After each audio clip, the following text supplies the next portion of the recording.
Hello, this is FlippedHarber for Algebra 2. In this video we'll be covering Section 2.2, Proportional Reasoning. Our objective for this lesson is that the student will be able to apply proportional relationships to rates, similarity, and scale. The topics for this lesson include ratio, proportion, rate, similar, and indirect measurement. The outline for the video is talking about proportion, the cross product property, solving a proportion, solving percent problems, percents, rates, similar, indirect measurement, and then we'll end with some example problems.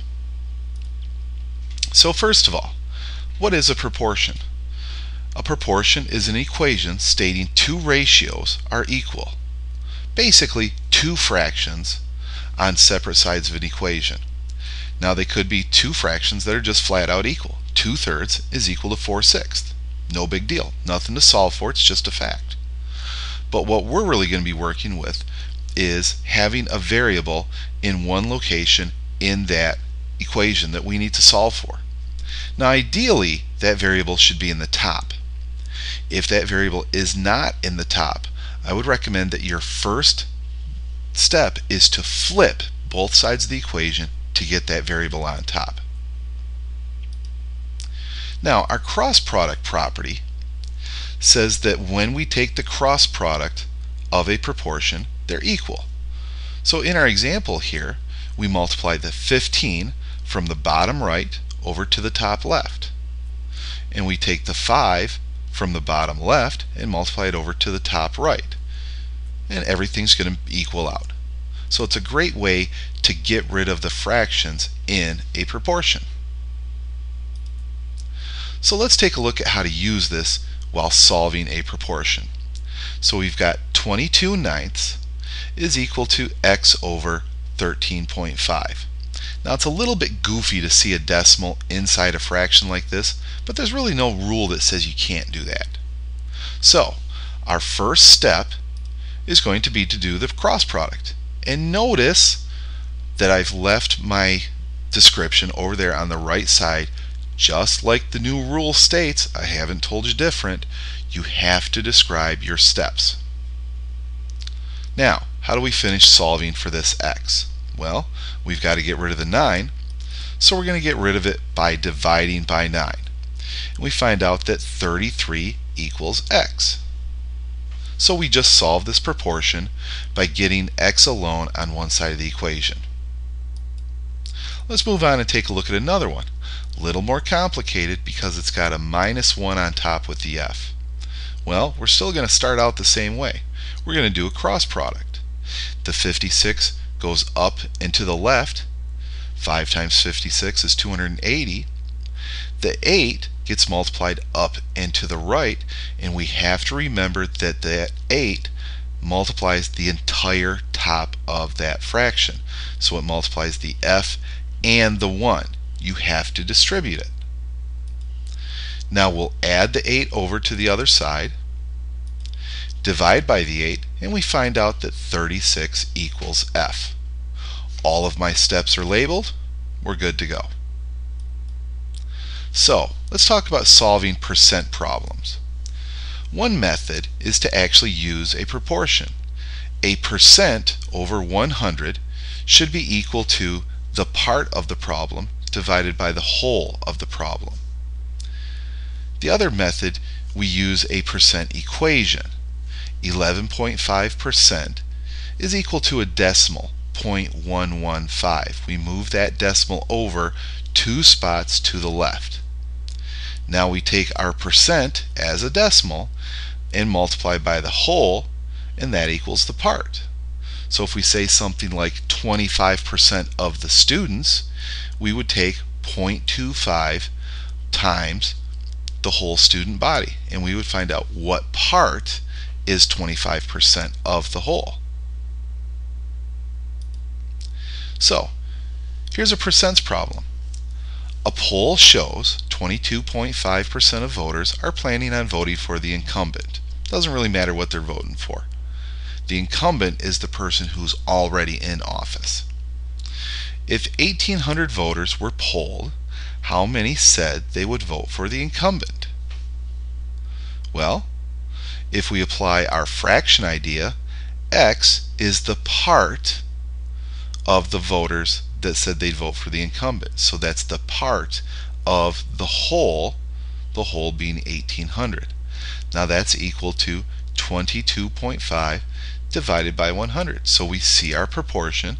Now we have to solve for X. We do our cross product first, and then we divide by 100 to get 405.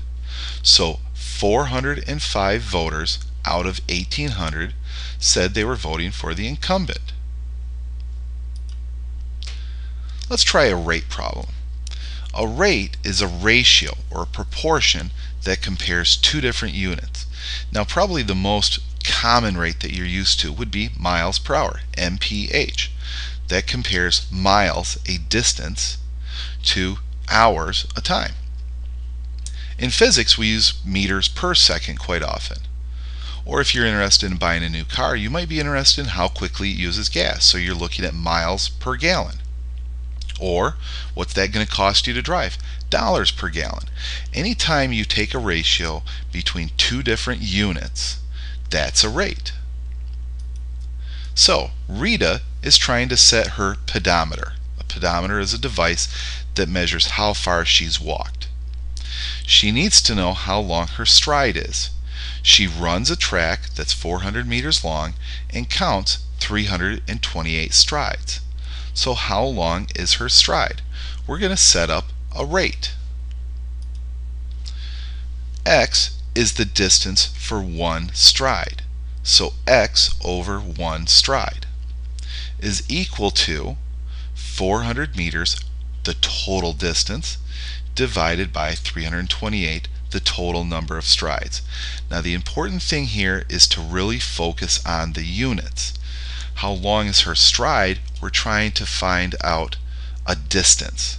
So X is a distance. We need to make sure that we have distance on top on the other side of the equation. We'll do the cross product. 328x equals 400. When you multiply one stride over, it's still just 1. 400 times 1 is 1. Divide by the 328 and we find out that x equals 1.22 meters. So her stride is 1.22 meters. A little bit long, but if she's running, that's probably reasonable. Now here's a similarity problem, or a similarity idea. Two figures are similar if their angles are congruent and their sides are proportional. So we have two triangles here, which we could prove through geometry that they're similar. But right now we're just going to use the fact that, hey, these two triangles are similar, so we can set up a ratio between their sides. So AB, that is the long hypotenuse, over AC, which is the long bottom of the triangle, is equal to AD, the short hypotenuse, divided by AE, the short bottom side. Indirect measurement is a lot like similarity. It uses known lengths from similar figures and proportions to measure objects that cannot be easily measured. So if we want to determine the height of this light post, we can use its shadow and then the shadow and height from this fire hydrant. So let's go ahead and set up the proportion here. We're going to take h over 26. Now, here's a tip from me to you. Always start with your variable on top. There's no need to make it difficult. Just make sure that your variable is on top when you're setting this up. So I went the tall height divided by the tall length of the shadow. So as long as I follow that pattern, I'll take the height of the fire hydrant and divide it by the fire hydrant shadow. So I've got my proportion set up. Now I can use indirect measurement to find out how tall the lamp post is. My first step, multiply the 26 over. Now notice I didn't cross multiply. This is another option. You can cross multiply. Multiply that 5 over with the h, but you're going to be dividing by it later anyway. So instead of multiplying it over and then dividing it over, let's just leave it there. So now I just punch it all into my calculator and I get h equals 13 feet. Alright, let's try another indirect measurement. How wide is this stream? The two triangles are similar, so what kind of ratio would I set up? Well, x, the distance across the stream, over 20 should be equal to 17 over 15. Let's do a cross product and then divide by 15 to find out that that stream is 22.67 yards wide.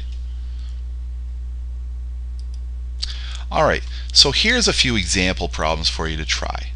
What I would suggest you do right now is go ahead, pause the video, and try to solve these proportions on your own.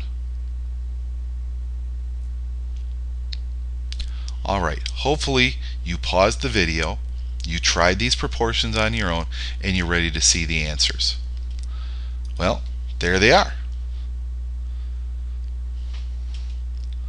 Alright, we're all set. You've got the homework. It's time to get started on that, and then make sure that you do enough so that you can finish this in class tomorrow.